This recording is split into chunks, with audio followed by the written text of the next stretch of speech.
Hello friends, welcome to my channel KL study. Friends, आज हम करेंगे हमारे संविदा शिक्षक भर्ती वर्ग 2 का 21 फरवरी का सेकंड शिफ्ट के पेपर का विश्लेषण। इसमें हम सीडीपी के 30 प्रश्न लगाएंगे। आप इन प्रश्नों को लगाएंगे यदि तो आपके जो संविदा शिक्षक भर्ती वर्ग 2 है उसमें आपको एक बहुत ही अच्छा स्कोर मिलेगा, क्योंकि इसी प्रकार के क्वेश्चन पूछे जाते हैं और कई क्वेश्चन तो रिपीट भी हो जाते हैं। ठीक है, तो आइए देरी ना करते हुए शुरू करते हैं। अपना फर्स्ट क्वेश्चन क्या दिया गया है? कविता को याद करने में प्रयुक्त विधि को क्या कहा जाता है? मतलब कविता को याद करना है, मेमोराइजिंग करना है, तो इसके लिए जो प्रयुक्त मेथड होगी उसको क्या कहा जाएगा? क्या बड़े पैमाने पर अधिगम? नहीं, कविता को मतलब इतनी भी कोई बड़ी वो नहीं होती कविता कि उसको याद करने के लिए हमें बहुत बड़े पैमाने पर अधिगम करना पड़े।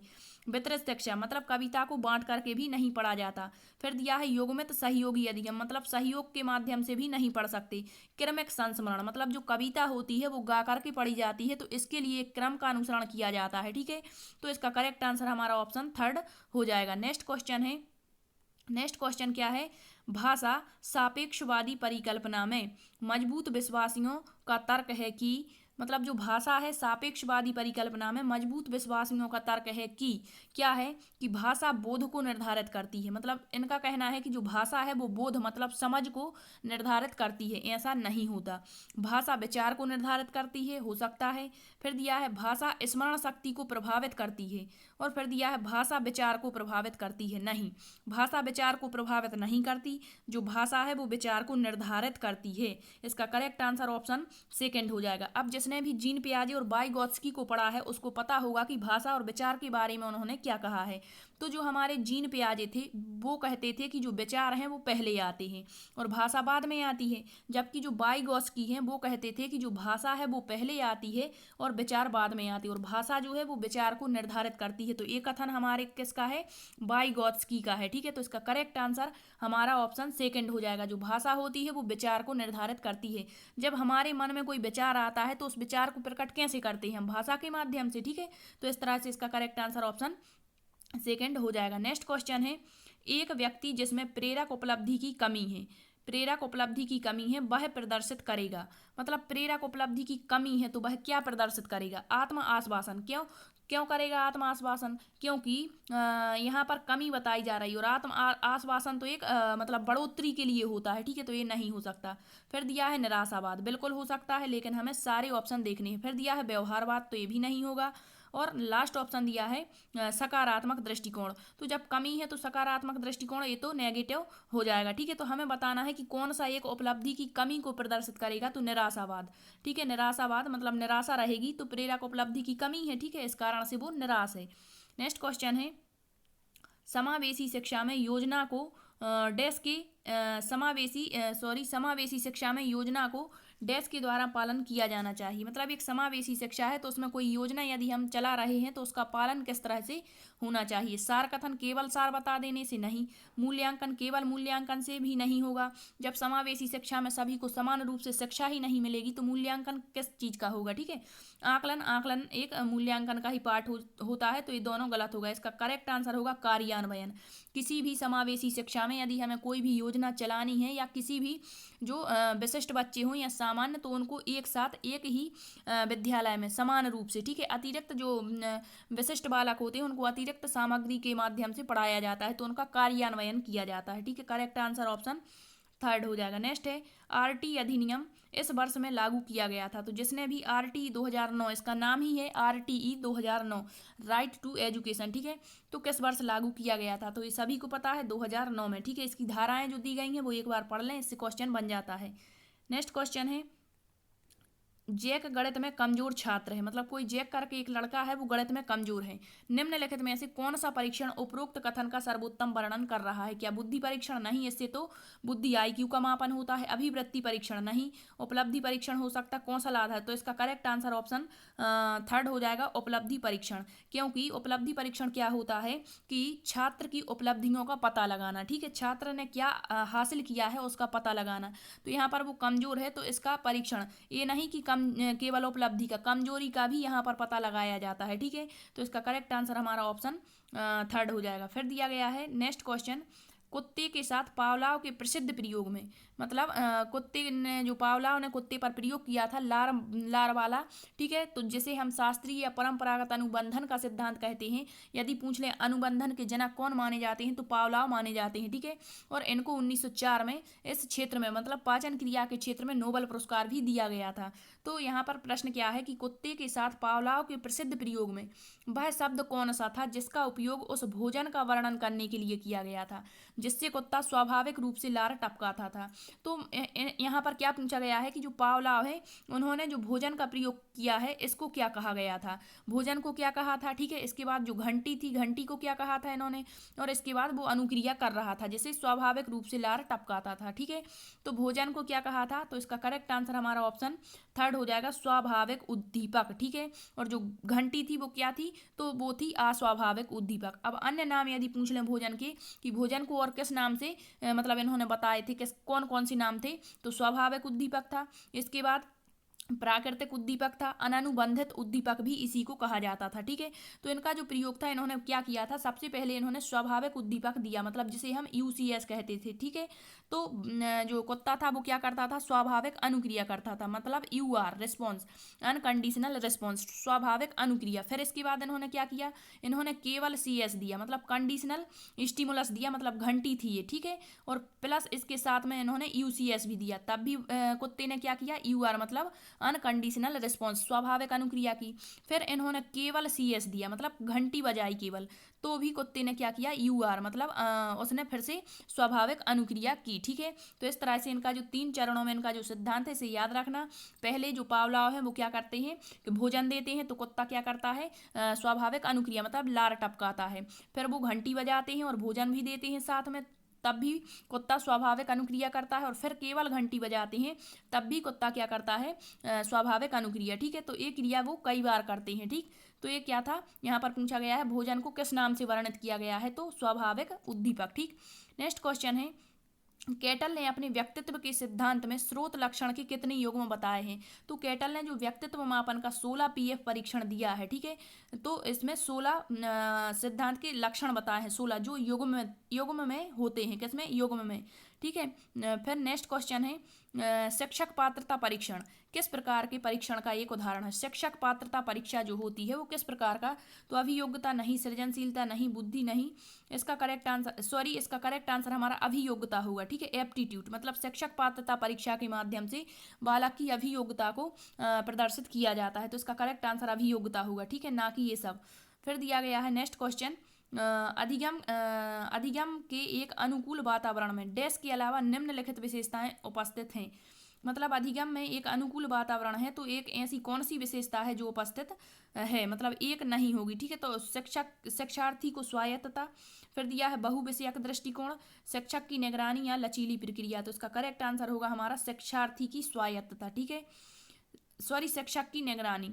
मतलब यहाँ पर एक ये बताना है कि कौन सा नहीं है, ठीक है।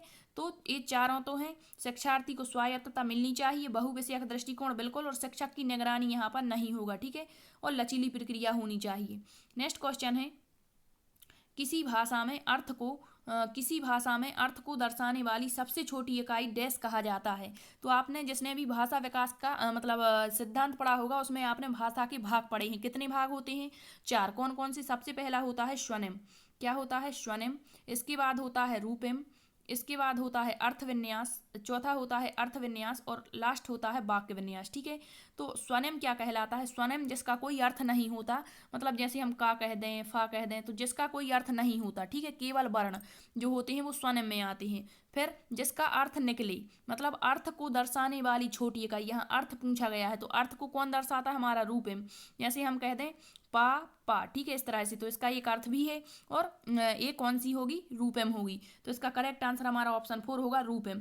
फिर अर्थ विन्यास होता है, मतलब वाक्य जो है वो अर्थ की दृष्टि से सही होना चाहिए, जैसे कह दिया राम पढ़ता है, तो ये अर्थ की दृष्टि से बिल्कुल सही है। वाक्य विन्यास क्या होता है, जैसे हमने कह दिया कि राम चाय खाता है, तो ये वाक्य विन्यास की दृष्टि से गलत हो जाएगा, क्योंकि चाय खाई नहीं पी जाती है, ठीक है। तो इसका करेक्ट आंसर हमारा पूछा गया था कौन सा एक अर्थ दर्शाने वाली छोटी इकाई है, तो रूपम, जिसे मॉर्फीम कहते हैं, ठीक। नेक्स्ट क्वेश्चन है, निम्नलिखित में से कौन सा कथन कक्षा अभ्यास में आंतरिक प्रेरणा को सबसे अच्छी तरह से, मतलब ऐसा कौन सा कथन है जो आंतरिक रूप से बच्चे को प्रेरित कर रहा है?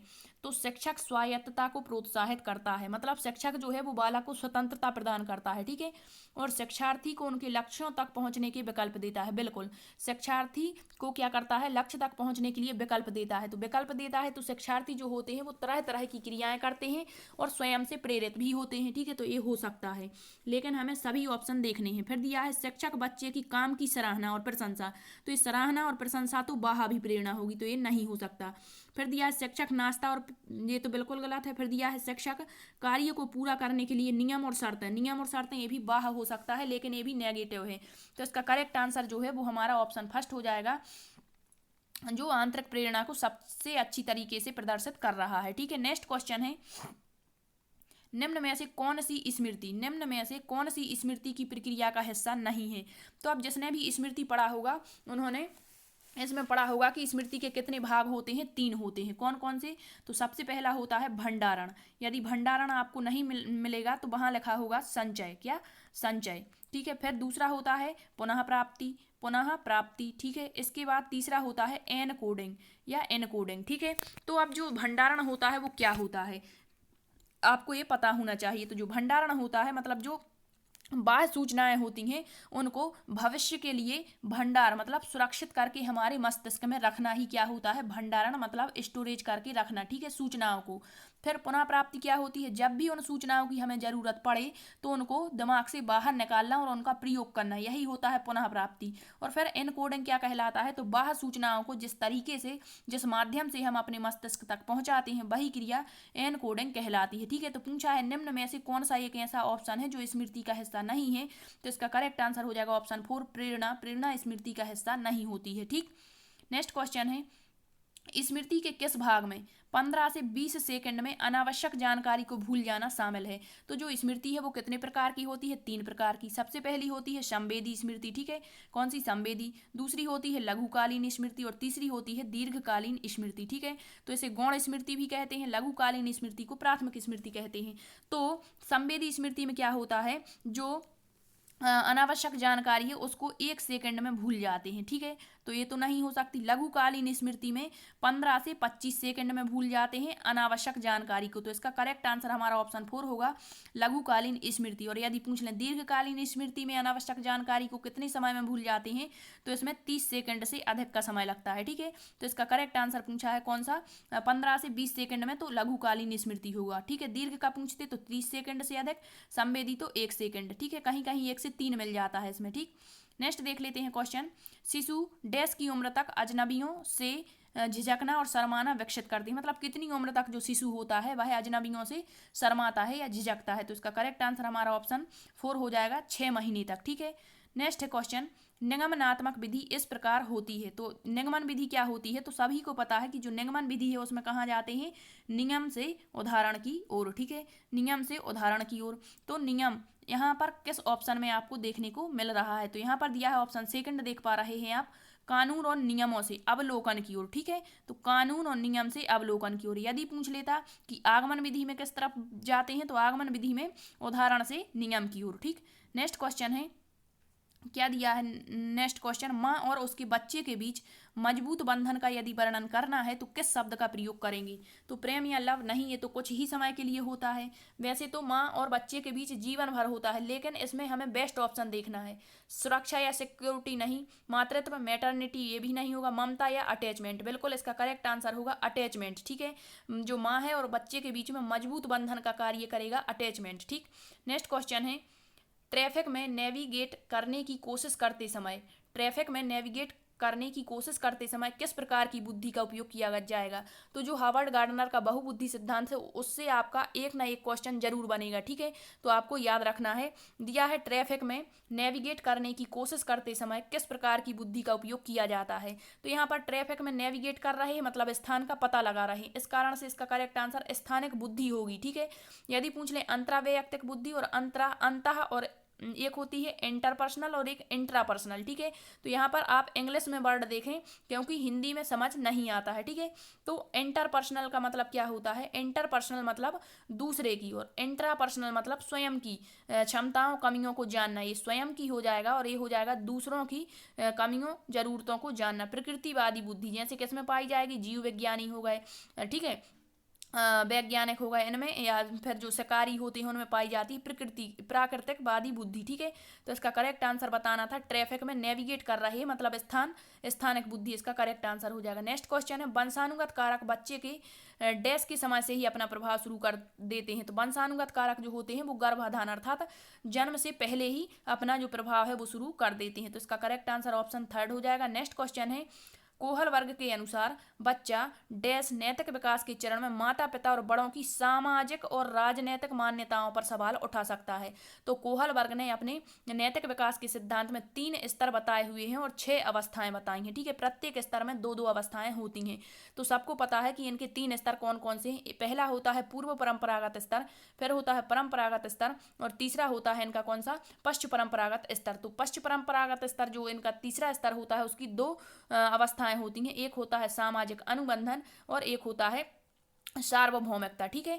तो सामाजिक अनुबंधन की बात यहाँ पर की गई है। तो इसका करेक्ट आंसर हमारा ऑप्शन कौन सा हो जाएगा, ऑप्शन पश्च परंपरागत स्तर, इनका जो तीसरा स्तर है, ठीक है।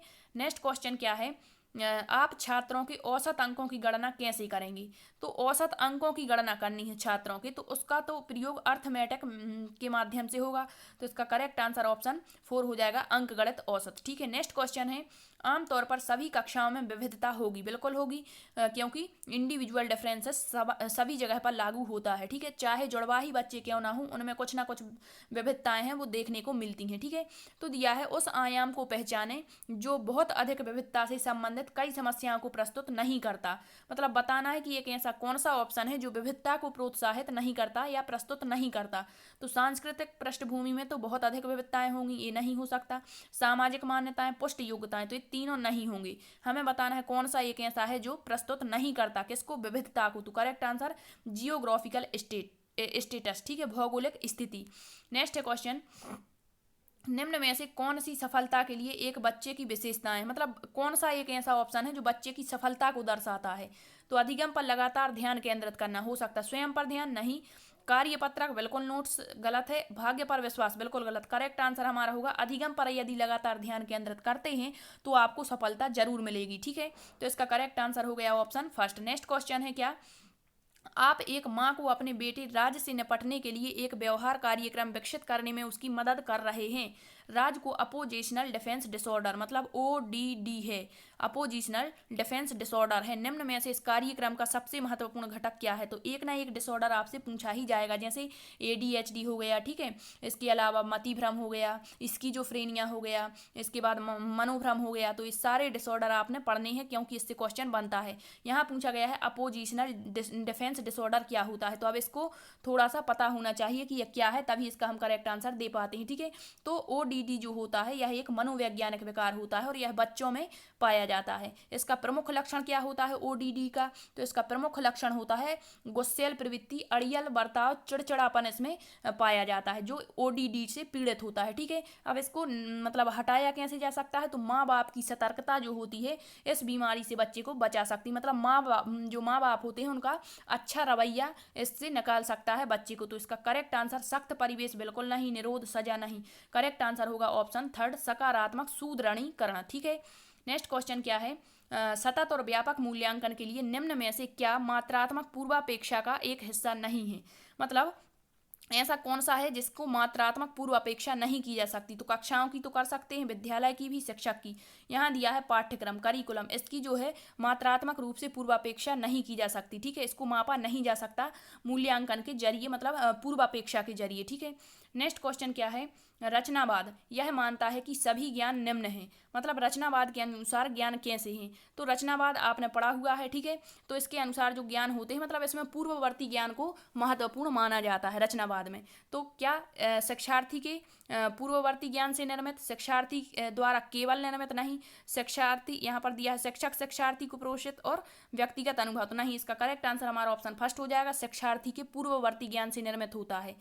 नेक्स्ट क्वेश्चन है, डैश बच्चे के सामाजिक विकास को प्रभावित कर सकता है। मतलब यहाँ पर करते तो सभी हैं सामाजिक विकास को, मतलब सामाजिक विकास को लंबे समय तक कौन प्रभावित कर सकता है, तो इसका करेक्ट आंसर पुरानी जो बीमारियां होती हैं वो सामाजिक विकास को प्रभावित कर सकता है। ठीक है, नेक्स्ट क्वेश्चन है संज्ञानात्मक रचनावाद के अनुसार अधिगम निम्न का परिणाम है।